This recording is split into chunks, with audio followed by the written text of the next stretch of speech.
지친 하루를 달래줄 어머니의 손맛 그대로. 올바른 재료와 정성 담은 손질. 홍시로 완성한 달콤한 감칠맛. 집에서도 편하게 택배로 받아보세요. 매콤하게 땡기는 감칠맛.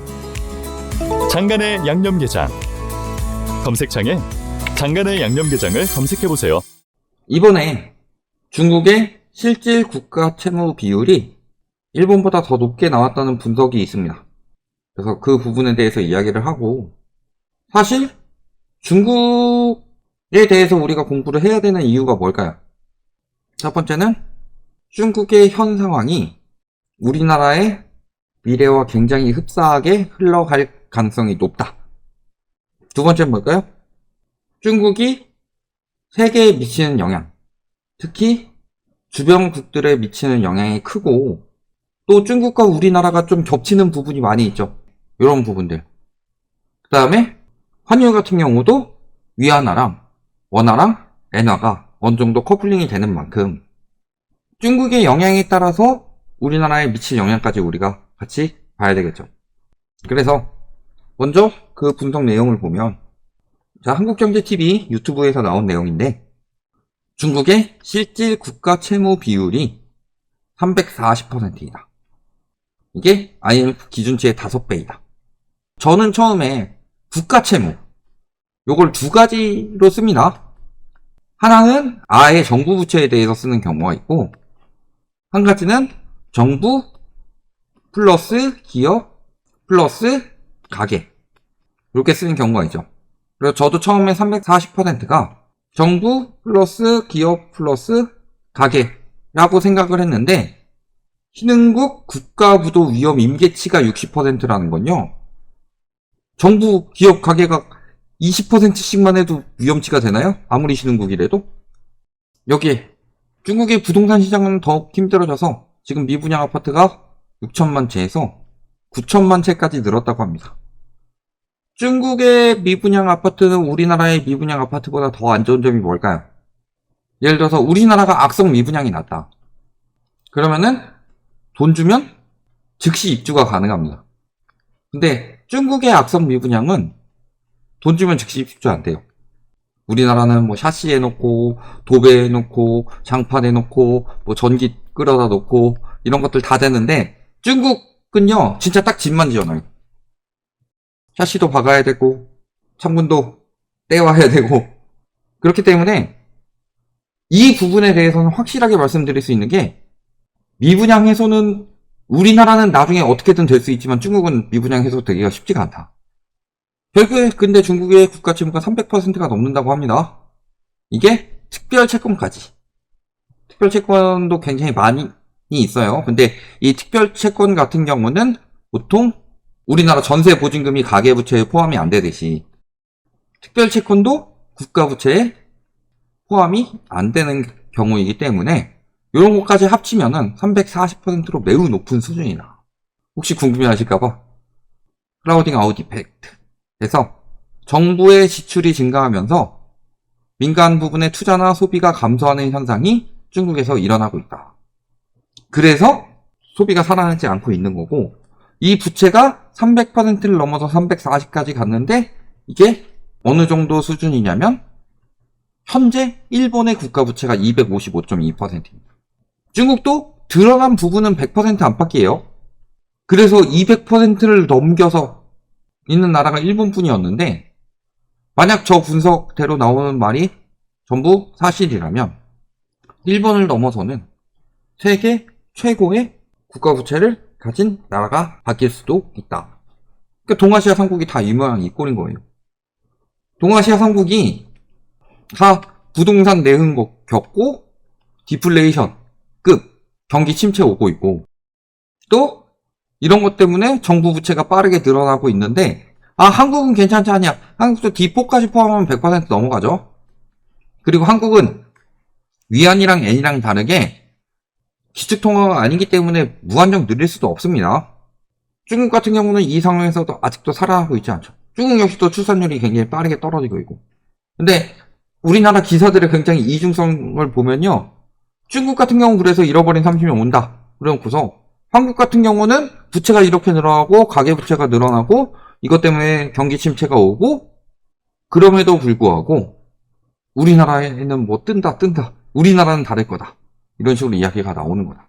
일본 같은 경우는 말씀하신 대로 일본 중앙은행이라든가 국민들이 많이 샀는데 중국 같은 경우도 국가 주도하에 하는 거기 때문에 중앙은행에서 많이 샀겠죠. 최근에 돈을 또 푼다고 하는 거 보면. 그렇지만 국가 부채가 높다는 것은요. 디플레이션이 굉장히 장기화될 가능성이 높다는 소리고 또 한 가지는 인플레이션이 생겼을 때 굉장히 취약해진다는 소리예요. 지금 미국만 보더라도 답이 나오죠. 미국이 돈을 엄청 풀었더니 어떻게 됐어요? 금리 인상기에 이자 때문에 죽어났죠. 지금도 마찬가지고. 이런 것들이 중국 경제에 굉장히 크게 여파를 미칠 수밖에 없는 거다. 근데 문제는 올해가 끝이 아니라 내년이 더 위기라고 하죠. 내년 상반기에는 더 큰 고통이 예상이 되고 3분기 이후에 뭐 화폐 공급량 변화가 3분기 이후에 GDP에 반영된다는 점을 보면 2025년 상반기에는 중국 경제가 더 큰 어려움을 겪을 것이고 그렇기 때문에 올해 5% 성장 목표를 고수하고 있지만 실질 GDP는 4%, 보통 거의 한 4%대를 지금 이야기를 하고 있죠. 근데 내년엔 더 심각해져서 2%대까지 떨어질 수 있다. 지금 4% 나와도 중국은 경제위기 소리 나오고 있습니다. 여기서 이제 디플레이션이 심해지고 그래서 기업의 이익은 감소되고 있으며 임금 상승 압박으로 소비자들에게 의존하는 기업들의 더 큰 부담이 되고 있고 여기에 디플레이션이라는 것 자체가 안 팔린다는 소리죠. 수요가 안 붙으니까 디플레이션이 나오는 겁니다. 그럼 수요가 안 붙으면은 나오는 게 공급 과잉이죠. 이게 첫 번째로 나오시고 두 번째 뭐예요? 수익 감소죠. 중국 경제에 의존하는 국가들의 상품 가격 하락 그리고 수요 감소에 대한 어려움. 싸게 하는데도 잘 안 팔린다. 우리나라 같은 경우가 지금 중국한테 대중국 수출액이 굉장히 많이 줄었죠. 예전에는 대미 수출액보다 대중 수출액이 굉장히 중요했습니다. 거의 무역 수지 중에서 한 7, 80% 정도가 중국에서 나온 거였어요. 근데 지금은 미국이 제일 잘 팔리죠. 중국 경제가 안 좋기 때문입니다. 수출 잘 된다 했는데 그거는 2022년이나 2023년 역대급으로 수출 안 되던 때 그때랑 비교하니까 기저효과로 높게 나오는 거지 그 전 수출이 회복이 됐냐 이런 부분은 조금 더 두고 봐야 되겠죠. 여기에 트럼프 전 대통령이 당선될 경우 중국과의 무역 갈등이 심화된다. 지금 미국 언론들 번역해가지고 우리나라에 퍼갖고 오는 기사들 보면은 트럼프보다 해리스가 지지율이 높다 이런 식으로 계속 해가지고 해리스가 될 것처럼 이야기를 해요. 왜냐면 트럼프가 되는 것보다 해리스가 되는 게 우리나라 경제에 좋거든. 트럼프는 해리스보다 훨씬 더 자국 중심주의이기 때문에요. 트럼프가 된다면 양털깎기가 굉장히 심해질 거고 그렇게 된다면 우리나라 자산 가치는 굉장히 영향을 많이 받겠죠. 특히 중국 관세 때리게 되면은 우리나라는 중국과 연관이 깊으니까. 그래서 경제 괜찮다. 그리고 해리스가 될 거니까 뭐 바이든 때나 해리스 때나 계속 이렇게 골디락스가 이어질 것이다. 이런 식으로 이야기를 많이 하는데 우리나라 지지율이랑 미국 지지율은 다르다. 우리나라처럼 모든 인구가 직접 투표를 하는 나라가 아니기 때문에요. 선거 인당 꾸려서 하는 나라이기 때문에 그게 더 중요한데 그 부분에 대해서는 언급이 많이 되지 않고 해리스가 유리한 것처럼 이야기를 하지만 실질적으로 그거는 그 여론조사에 따른 지지율에서는 유리하게 나오지만 그 선거 인당 측에서 항상 트럼프가 높게 나오고 있죠. 가능성이 높다는 소리예요. 이번 대선 이후에 뭔가 굉장히 큰 것들이 많이 터질 가능성이 높다. 첫 번째, 지금 미국에서 골디락스라고 보여주기 위해서 경제지표를 좋게 내고 있는 것들이 트럼프 당선 이후에는 실체가 많이 드러날 가능성이 높다. 두 번째, 중국의 관세 때리기 때문에 우리나라에 미치는 영향이 클 것이다. 세 번째, 트럼프가 당선되게 될 경우 굉장히 자국 중심주의적으로 할 것이기 때문에 자금이 많이 빨려 들어갈 것이다. 여기에 아까도 말씀드렸지만 중국에서 수요가 감소하고 있기 때문에 지금 석유 수요 증가 전망치 또 내렸다. 즉 공급 과잉이 되고 있다는 소리죠. 이런 것들 영향 받아가지고 인플레이션이 잡히는 거지 돈이 잡힌 게 아니에요. 그리고 중국발 공급 과잉. 자, 중국에서 수요가 감소했어요. 그러면 잉여가 남죠. 이 잉여를 떨이로 수출을 합니다. 근데 우리나라가 중국보다 인건비나 이런 전반적인 경제 수준이 뭐 전체 경제 수준이라면 중국이 더 높겠지만 평균적인 경제 수준이나 이렇게 소득 수준 이런 걸 보면은 중국보다 싸게 물건을 내놓을 수가 없죠. 근데 중국이 우리나라랑 굉장히 겹치는 물품들이 많다. 그럼 중국에서 박리담회 하는데 우리나라가 수출에 영향을 받을 가능성이 높다는 소리죠. 이런 것까지 우리나라에 미치는 여파가 크다. 중국 경제가 이렇게 된 이유는 아까도 말씀드렸지만 지금 빚이 340%가 넘어간대요.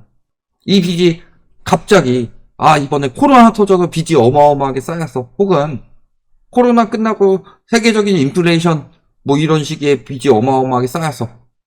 이런 빚이었어요? 아니죠. 중국 빚은 그 전부터도 계속 나왔다. 그래서 부채 슈퍼사이클이 중국을 습격한다. 근데 우리나라는 이 와중에 부동산 슈퍼사이클을 이야기를 하고 있는데 지금 부채 슈퍼사이클이 세계를 습격하고 있다. 그 중에서 특히 자산 거품이 심한 나라. 근데 우리나라 같은 경우는 부동산 비중이 80%다. 와, 부동산 비중이 80%니까 이거 잡겠냐? 개소리고요. 부동산 비중이 80%가 됐다는 거는 돈은 없고 부동산만 있다는 소리예요. 이런 나라들이 부채 슈퍼 사이클을 맞기 딱 좋은 나라예요. 지금도 보세요. 이번에 오늘도 이야기 나왔죠? 정책 대출 축소한다고 하더니 갑자기 말 바꿔가지고 국토부 결사 반대로 원위치 되면서 24일날 다시 이야기하기로 했죠. 왜 이렇게 할까요? 아까 말씀하신 것처럼 55조 푼다고 하죠. 내년에 정책 대출을 부채를 잡겠다는 인간들이.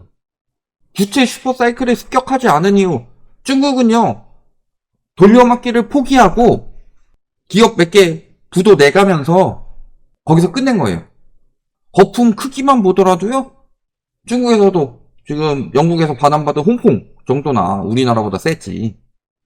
나머지 지역들이 소득 대비로 우리나라만큼 거품이 컸냐. 일본은 말씀드렸지만 이미 2021년에 일본 버블은 넘어섰다고 그랬습니다. 남미 같지 않은 부분은 둘째치고 지금 중국 경제가 살아나지 않는다. 즉 중국의 공급 과잉은 계속될 것이다. 이런 걸로 인플레이션이 잡힌다고 해서 금리 낮추고 뭐 이런 거는 제정신이 아닌 거고 결국 부동산 키우면 키울수록 여파는 크게 왔다. 그 부분을 가계, 기업에서 결국에 안 되면 국가에서 하는 건데 기축통화도 아닌 우리나라 같은 경우는 얼마나 더 심각하게 올 수가 있겠냐. 이런 부분도 생각을 하셔야 되겠다.